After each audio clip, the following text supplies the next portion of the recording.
رمضان مبارک تمہیں رمضان مبارک، رمضان مبارک تمہیں رمضان مبارک۔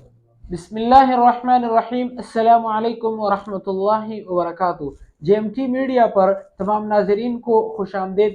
ناظرین، ہمارے برکات رمضان ٹرانسمیشن کا سلسلہ بدستور الحمدللہ جاری ہے، جس میں ہمارے علماء قراء حضرات بدستور تشریف لا رہے ہیں۔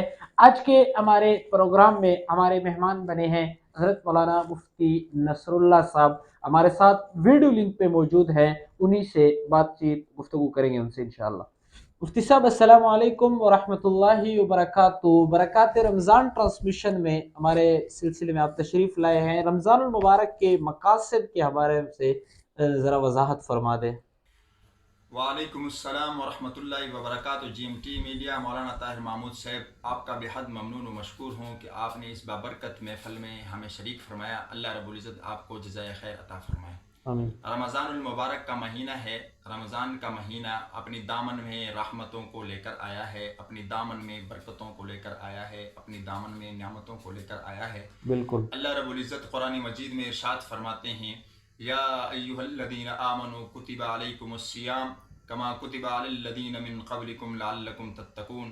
اے ایمان والو، تم پر روزے فرض کیے گئے ہیں جیسے کہ تم سے پہلے لوگوں پر فرض کیے گئے تھے، تاکہ تم متقی بن جاؤ۔ صوم کا مطلب ہے رکنا۔ سیام، کتب علیکم السیام، سیام صوم کی جمع ہے اور اس کا مطلب ہے رکنا۔ اے ایمان والو، تم نے پورا سال اللہ کی نافرمانی کی، اب رک جاؤ۔ اپنی زبان کو اللہ کی نافرمانی سے روک دو، اپنی آنکھوں کو اللہ کی نافرمانی سے روک دو، اپنی کانوں کو اللہ کی نافرمانی سے روک دو، اور اپنے دل و دماغ کو اللہ کی نافرمانی سے روک دو، اور اپنے ہاتھوں کو اللہ کی نافرمانی سے روک دو، اپنے اعضائے ظاہریہ اعضائے باطنیہ کو اللہ کی نافرمانی سے روک دو، اور اللہ کی نافرمانی سے روکنے کے بعد اللہ کے احکام کی طرف متوجہ ہو جاؤ۔ اپنی زندگی میں اللہ کے احکامات اور نبی علیہ الصلاۃ والسلام کی طریقوں کو لے آؤ۔ لعلکم تتقون، کیوں؟ اس لیے کہ تم متقی بن جاؤ۔ پورا دن کا بھوکا پیاسا رہنا، اللہ کو بھوک کی ضرورت نہیں ہے، ہماری پیاس کی ضرورت اللہ کو نہیں ہے، بلکہ یہ اس لیے کہ تاکہ تم متقی بن جاؤ۔ اور پورا دن کا بھوکا اور پیاسا رہنا رزق کی بچت اور روزی کی بچت نہیں ہے، یہ اس لیے کہ تاکہ متقی بن جاؤ، تم تقویٰ کی درجے کو پہنچ جاؤ۔ رمضان المبارک، اس آیات میں دو چیزیں اللہ رب العزت نے بیان فرمائی ہے، رمضان المبارک کی فرضیت اور رمضان المبارک کا مقصد۔ رمضان المبارک کی فرضیت سن 2 ہجری کی ہوئی ہے۔ سن 2 ہجری کو روزہ فرض کیا گیا ہے۔ سن 11 ہجری کو نبی علیہ الصلاۃ والسلام اس دنیا سے رخصت ہوئے۔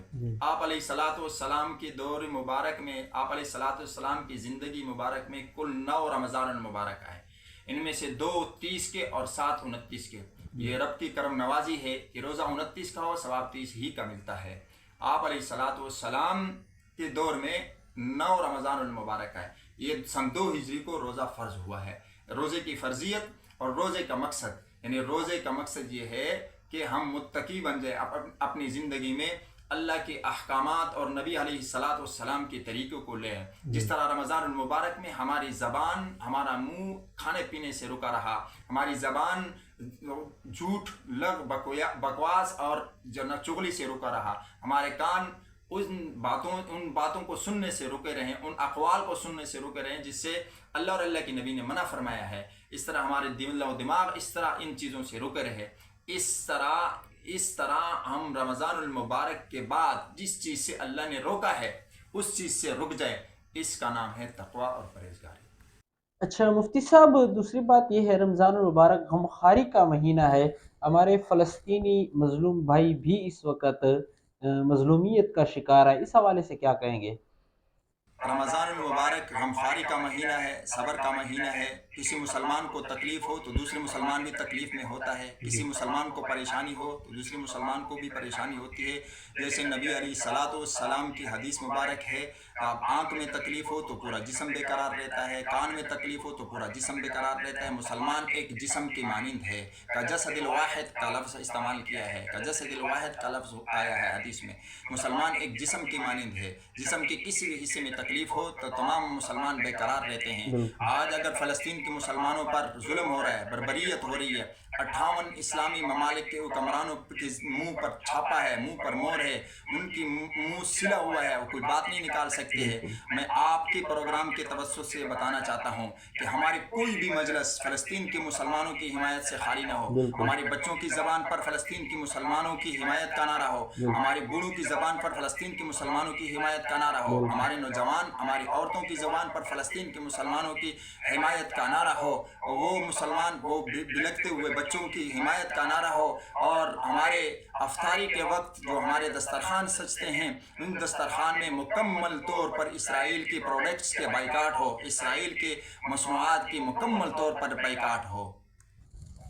ناظرین، یہ تھے مولانا مفتی نصر اللہ صاحب جو کہ فلسطین کی حمایت کے حوالے سے اپنے جذبات کا اظہار فرما رہے تھے، اور اسرائیلی مصنوعات کے بائیکاٹ کے حوالے سے بھی ایک مہم کے طور پر اسی مہم میں اپنا حصہ ملا رہے تھے کہ بحیثیت مسلمان ہمیں اسرائیلی مصنوعات کا بائیکاٹ ہم اپنے اوپر ایک فریضہ سمجھیں، اپنے اوپر لازم سمجھیں۔ ناظرین، یہ تھا ہمارا آج کا برکات رمضان ٹرانسمیشن پروگرام۔ ملتے ہیں انشاءاللہ العزیز اگلے پروگرام میں، تب تک کے لیے اللہ حافظ۔